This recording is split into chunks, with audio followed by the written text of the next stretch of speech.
All right, guys. Well, John and I could probably talk football and have a bunch of you watch us talking football for 30 minutes, or we could do a market update. So I'm sure more people will vote for the market update. So we'll get off of football and start talking about the real estate market.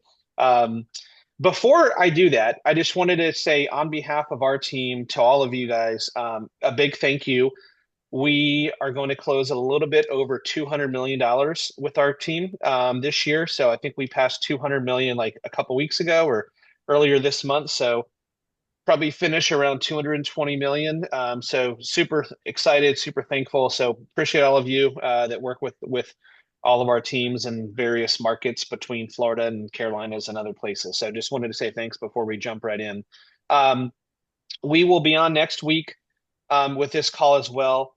A little bit of a light news week at the end of the week. So next week's call could be, who knows? Every time I say we're going to have a short call, it goes over. So you never know what's going to get released or reported this weekend. But not a lot of news after the next day or two. So things kind of shut down a little bit with the holidays.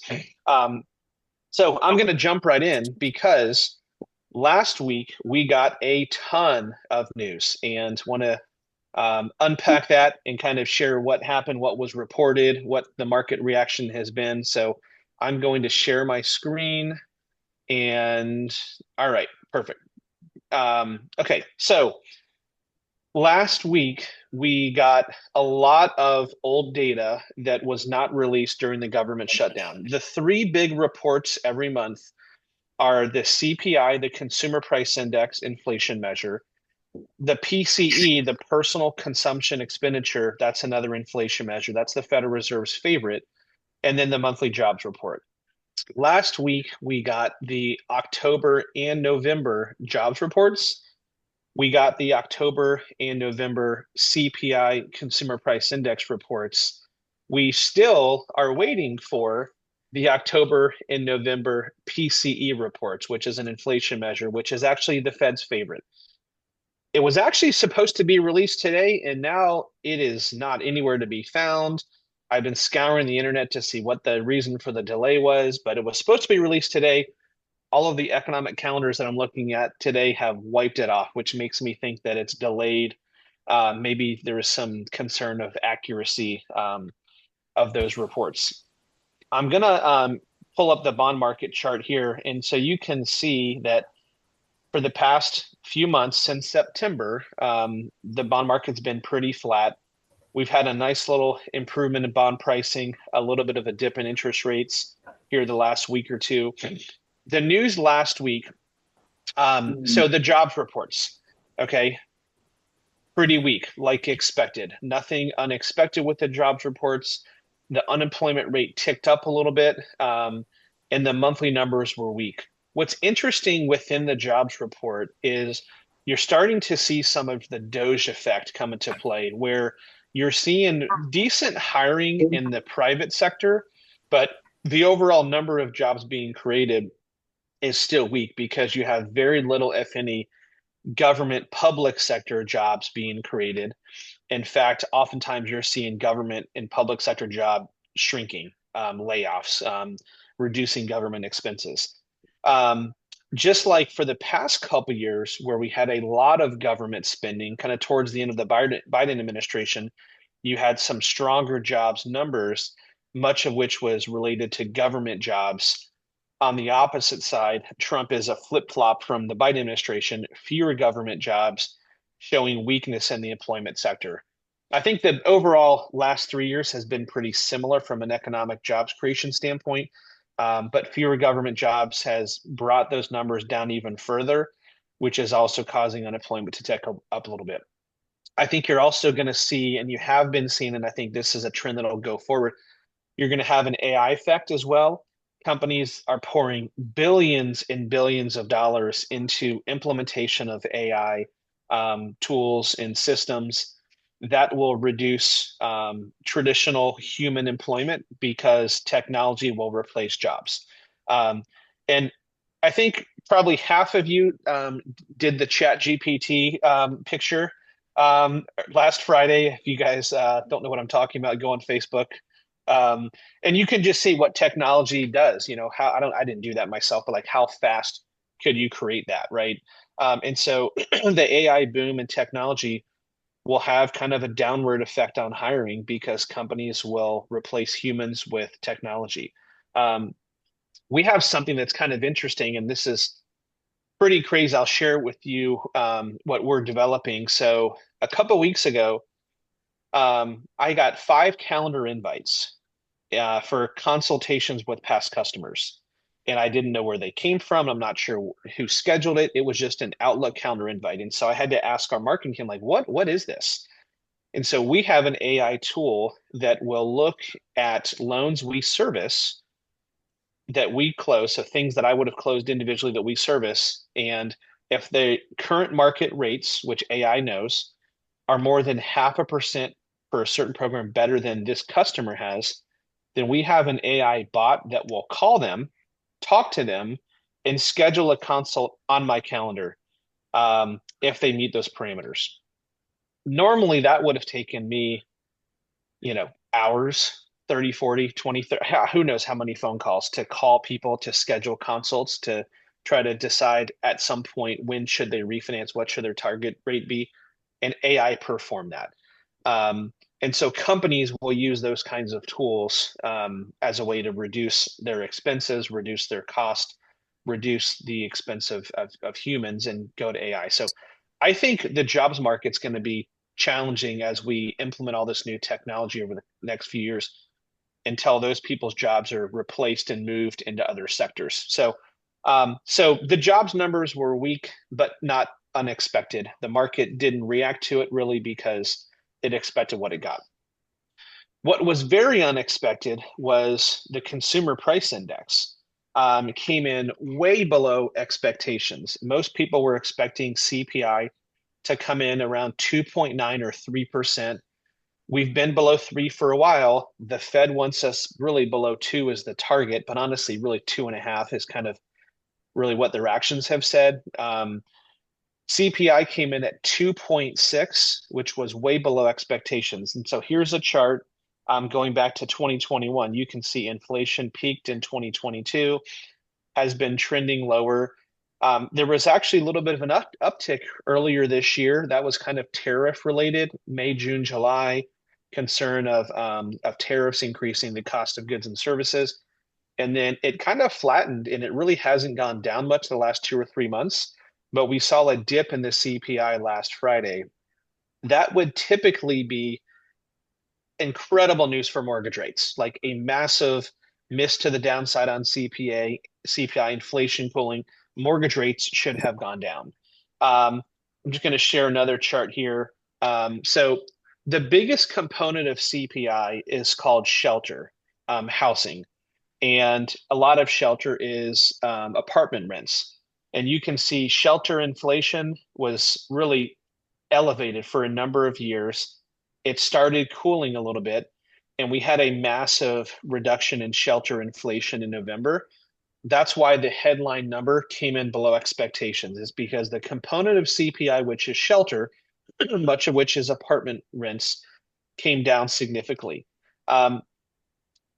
Across the country, the real estate market, whether that's purchasing of homes like what we all are involved in, or apartments and rentals, is a very market specific. Like in the Southeast, where we're located, you're seeing a softer market, building inventory, more days on market. In the Northeast, it's actually the opposite. Very little inventory. You're seeing multiple offers, kind of like what the South saw like in 2021, 22, 2023. Apartments are the same way. In Orlando, where I'm located, we had a massive apartment building boom over the past couple of years. Now you have excess supply. Excess supply brings costs down, and you're seeing in some areas like rental rates coming down. But collectively across the country, that's what CPI measures, not market specific. And there was a big reduction in shelter inflation in October and November. As a result, the headline CPI number came down as well. Okay. Now, if you notice here, there's a missing month. Okay. All right. That's October. So there was no data for October. All of October was based upon assumptions and projections. Okay. So if I assume or project a number, is that number likely to be more or less accurate than if I'm going on actual data? Okay, what do you guys think? More or less accurate if I'm assuming or projecting? Okay, so Sharon and Aaron, you are 100% right, right? There's no data. So the real estate, I'm sorry, the mortgage bond market, okay, and I'll just go back to 1 month. So this was Thursday, this was Friday, this was today. The bond market was a little bit better on Thursday, a little bit worse on Friday, kind of a non-event really movement today. Why didn't the bond market improve? We saw a really, really moderate inflation reading last week, October and November numbers. Why hasn't the market reacted? It's because I don't think the market really trusts those numbers. Okay. If you guys have been on these calls with us for a number of months, how accurate were the jobs reports over the past 2 or 3 years, right? Not very. It's gotten a little bit better recently. They're doing less revisions, like Sharon said, always revise, right? And so if you remember what happened earlier this summer, we got either a good report or a bad report, and the market kind of shrugged their shoulders like, whatever, we're not really paying attention. We don't trust the numbers. And that's because there were so many revisions to the job reports that the credibility of the BLS, the Bureau of Labor Statistics, started waning. If the numbers are always wrong and they're revising them 2 or 3 months later, well, then why are we even paying attention to the numbers in the month they come out? I think the market took CPI last week with a little bit of that, like um, and okay, so we're going to talk about politics here. Okay, so nobody get their feelings hurt, all right? So in 2024, when Joe Biden was president, before Kamala, and even with, I guess, was that administration were they what would benefit them more, a strong jobs report or a weak jobs report? Obviously a strong jobs report, right? They're running for reelection. A strong jobs report would help their chances of being reelected. Okay. Some of those numbers weren't that accurate. And the market, especially the half of the country that didn't vote for that administration, took those with a grain of salt or flat out didn't trust them. Okay. Now let's flip to this year. Okay. Trump is less focused on job creation. So last year, when Biden or Kamala was trying to be reelected, it was focused on job creation, jobs reports. That's what they pointed at. Vote for us, reelect us. The jobs numbers are improving. The market didn't trust that. This year, Trump is less focused on job growth and job creation and more focused on inflation. Why is he more focused on inflation? Because inflation coming down should bring interest rates down, which will then help job growth and job creation. Is the economy the half of the country that didn't vote for him?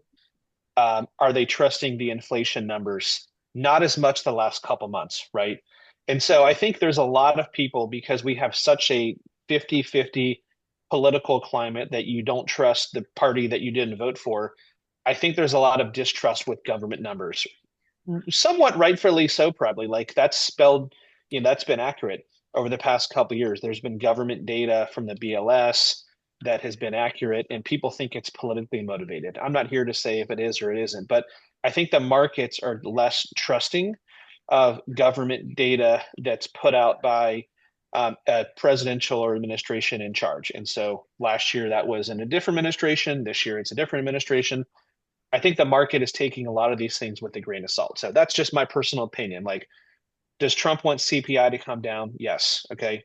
Um, when CPI comes down, I think some people say, I'm not sure if I trust it. Just like last year when Joe Biden wanted unemployment to go down, if unemployment went down, did some people not trust the numbers? Probably so, right? And so I think what will need to happen for the market to react is you're going to have a couple months of positive news on inflation. So I would have loved for interest rates to go down last Friday and today when we got a full CPI number. I think the market is saying, let me see more data, more months in a row, or more data that we can rely upon that's not based upon projections and estimates. because that's what they were doing around the government shutdown. So really, really positive news if it holds true and it's consistent. It feels like inflation has been cooling. Lennar came out over the weekend and talked about some declines in construction material costs. That's a positive. Oil is down $25 a barrel in the last 6 months. That's a positive. Those things all feel like they're moving us in the right direction. But I think the market's taking this 2.6 great headline number with a grain of salt, just like they started taking jobs reports that were really strong headline numbers with a grain of salt as well. Um, when PCE is released, which is the Fed's favorite measure of inflation, especially the November numbers, because that won't be government shutdown related. If that's positive, that's when we all kind of pop the champagne bottles and it's like, yes, rates are going down, and going down meaningfully. Um, all that said, if we look over the past few months, really since the peak of rates in July, the bond market has been on a really nice rally. We're seeing government loan rates below 6%, and conventional is still trending that direction, but not there yet. So PCE, when that is released again, that's the real number that we all have to watch. So we'll keep you guys posted when that is going to be announced. Everything should be back on schedule in January as far as economic reports being released on their normal schedule, outside of how they were influenced by the government shutdown. Um, I would have expected the prognostications of the Fed to move a little bit more towards a Fed cut in January. That hasn't happened yet. So you're still at 80% odds of no Fed cut in January. And again, I think that's because people question, are these numbers accurate? If there was 100% confidence that the CPI released last week was really 2.6%, you'd probably see 80% in favor of a cut. And so it'll be interesting to see what happens over the next few weeks, with these percentages as far as the Fed cutting in January.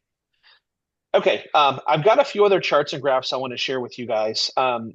We've talked about this a lot. So there's, different people are affected by the current economic situation differently. And who is going to be in the market to buy a home first time or move up is greatly influenced by their personal economic situation. This chart here just shows unemployment's ticked up a little bit. You saw the COVID surge and then it declined. We're at 4.6% after last week. But within the unemployment rate, who is unemployed or who is employed and what do they feel about their economic prospects? There's a survey called the University of Michigan Consumer Sentiment does this every single month, and there's others, and they poll people, and it's like a positive and a negative. Do you feel good about the direction of the economy or your personal economic prospects? Do you feel bad or do you feel indifferent? And the polling results are significantly different based upon household income. And you can see these trend lines tend to move in the same direction. So you can see that most people's economic prospects improved during COVID. And then when inflation spiked, they got worse. And you can see, they've improved here over the last couple of years. But look at the gap under 50,000, 50 to 100, or greater than 100 household income. The expectations of their economic situation is significantly different. And we've talked about this a lot over the past few months, that it feels like there's a gap that's widening between different income amounts and household income. We did Christmas with family yesterday, and was talking to my mom and stepdad about just real estate in the market. And my mom made a comment. She said, how do young people, so my kids are 18, 20, and 22. So my oldest graduates college in May. And my mom's like, how's Gavin ever going to buy a house? And I was like, well, he better get a really good job. He better meet someone, and he probably needs two incomes, right? To be able to afford, a median priced house in Orlando where we live. And so this is something that we really have to watch is income brackets are leading to significant differences in expectations of consumer sentiment. And that's not earth-shattering news. That has been the case forever and will be the case forever. Someone that makes a lot of money is probably going to feel a little more secure in their economic situation than someone that makes less. That's nothing new. What's changed, and it's changed over the past couple of years, is that gap is widening. And I think this is like we can help people here or here get into housing, right? There's programs that down payment assistance, first time home buyer, rate buy downs, things like that. We can help people that are here feel like this with the right advice. And so I think that's incumbent on a lot of us of teaching and educating people. A lot of first time home buyers, and I think you all probably see this, aren't even really engaged in the real estate market right now because sometimes they feel like it's just out of reach for them. And it's not. They just have to understand what their options are. But as always, all these charts and graphs and data, if you guys would like a copy of these, let us know. We will get them in your hands. But that's accurate information, but a little bit troublesome, right? Just the direction that things are going. I'm going to post something in the chat here. So at the end of the year, we feel like it's a great time to check in with people, take the pulse of what are their expectations of the market next year. Um, you all probably have a lot of buyers you've talked to that had considered either buying their first home or potentially being a move up buyer over the past year or two. It feels like there's a lot of people that are on the sidelines that we've maybe engaged with, but they haven't moved forward and purchased a property or sold their house and moved up or things like that. It feels like there's a lot of pent up demand.